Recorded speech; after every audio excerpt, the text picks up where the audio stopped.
आज भोर समय कंधमाल जिला घोमसर उदयगिरी निकट कलिंगा घाटी रे एक यात्रीवाही बस दुर्घटनाग्रस्त होई उलटी पड़ी।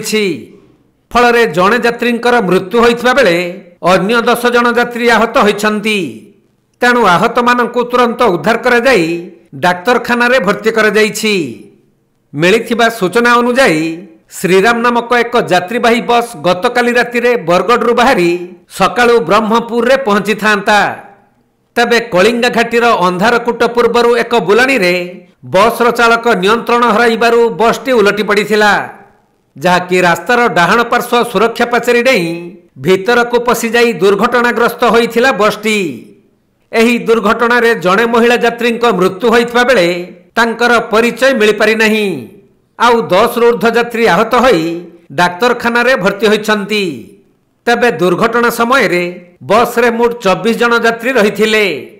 दुर्घटना संपर्क रे खबर पाई घोमसर उदयगिरी पुलिस दमकल बाहिनी एवं भंजनगर दमकल बाहिनी घटनास्थल रे पहुंची आहत मानक उद्धार करी स्वास्थ्य केन्द्र को पठाइछंती।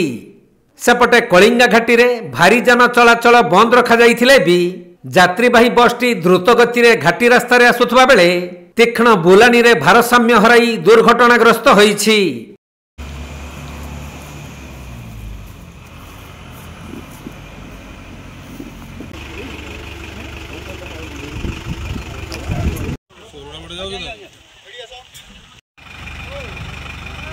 Kandhamal जिल्लारू Jyoti Prakash Samantaray report, Konark live.